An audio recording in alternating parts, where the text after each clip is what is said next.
Hello, fellow cyborgs, and welcome to my mini-series where I talk about all of the books that I've read by Black authors. Today, we are going to cover the gems of my reading journey, the 4 and 5 star reads. Let's start with the 5 stars. Life on Mars by Tracy K. Smith is a poetry collection. This is specifically looking at her relationship with her father. He was a scientist. He worked on the Hubble Space Telescope, so astronomical themes pop up in here a lot. I really fell in love with Tracy K. Smith's writing style and her poetry style. I've read this twice already. I believe I first read a library copy, and then when I got my own copy, I reread it, and I'm planning on rereading this very soon in the future. This is the classic The Color Purple by Alice Walker. This discusses the life of Celie in the form of prayers to God. I really loved the epistolary style of this. I also loved that there was a lesbian relationship in here. Overall, though, I was captivated by Walker's writing style and her ability to tell this story, which is not a particularly happy one, in a way that left me wanting more. I don't know where to go with Alice Walker from here, though, so if you have any opinions, I would love to hear them. Lillis Brew by Octavia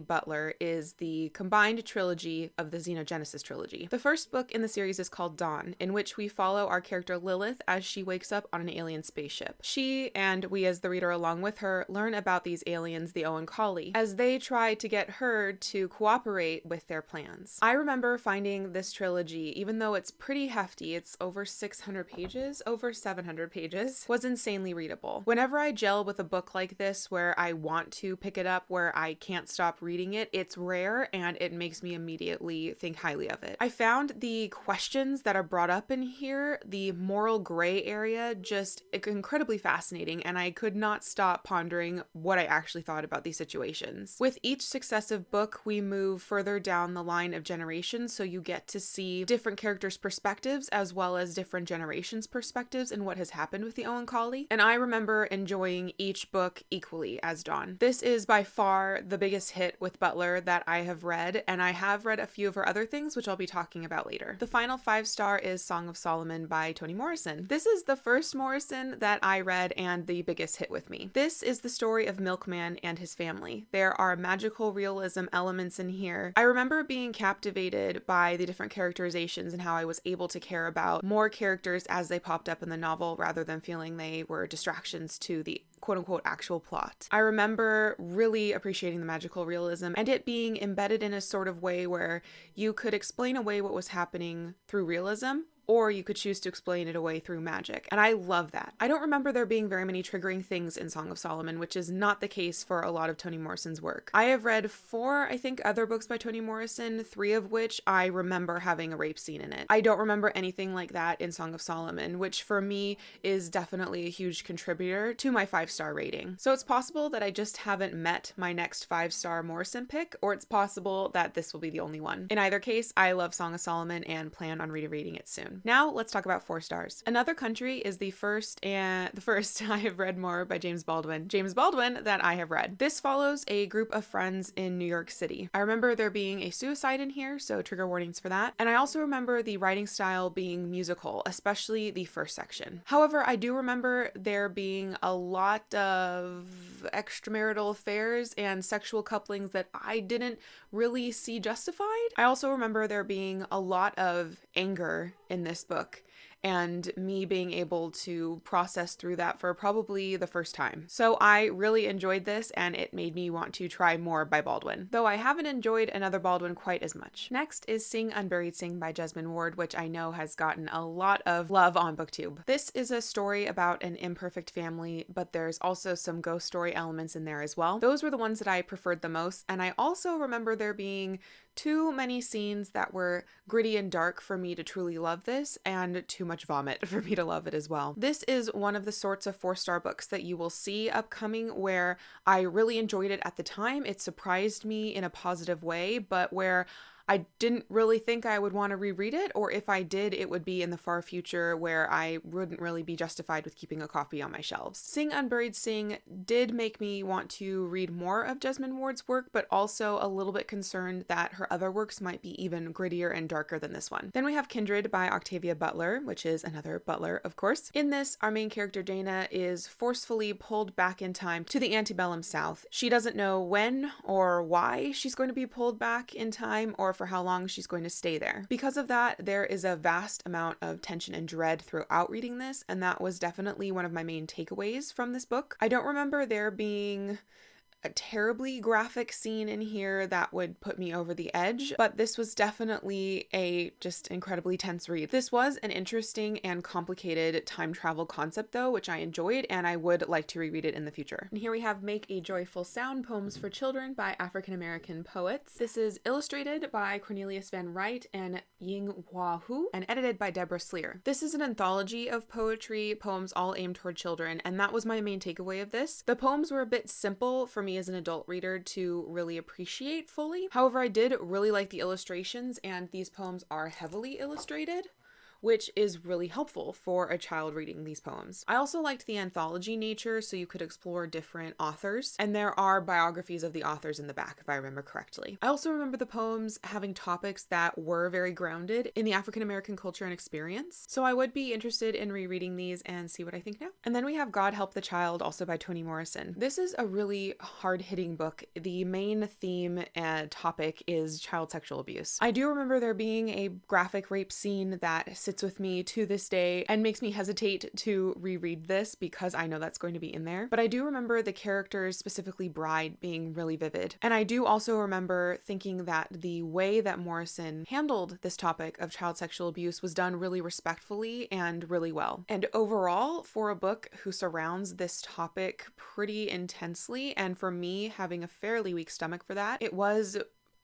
pretty mild as far as what that sort of book could be like. I also appreciate how it's not only from a victim's perspective or a perpetrator's perspective, but it really looks at the issue of child sexual abuse from all different facets, all different ways that you could be interacting with this awful phenomena. I especially enjoyed listening to the audiobook, which is narrated by Toni Morrison, and I think if I ever did re-experience this, I would have to do it on audiobook. And then we have also Beloved by Toni Morrison. This is a ghost story set in, I think, Ohio when slavery is still a thing. It's a historical novel, a quite historical novel for Morrison. I remember this having a lot of conversations about being a runaway slave, about slavery, about abolitionists, about guilt and shame and secrets. I do remember there being a triggering rape scene in here that was especially brutal and racially motivated. I'm actually kind of surprised to find that I rated it 4 out of 5 stars rather than 3, because when I think about this book, I think of it as more of a 3-star enjoyment level. Perhaps I rated it 4 stars because I knew I would want to read it again and would be able to get more out of it a second time. This is definitely one of the darker Morrisons, though I think I would be more emotionally inclined to reread Beloved than I would God Help the Child. And I do plan on rereading this in the future. I'm just not sure when, because it's a heavy one. And then we have Stay With Me by Ayobami Adebayo. You recently saw that I unhauled this in my recent unhaul video, and it's for similar reasons as I explained with Sing Unburied Sing. Sometimes I meet a 4-star book that's a pleasant surprise, but I just don't think I'm going to reread it in the foreseeable future. What I remember from this one is it takes place in Africa, which is pretty unique from the books that I have read. A lot of them have been about African American characters in America. I remember this being about an affair or a failed relationship, something like that,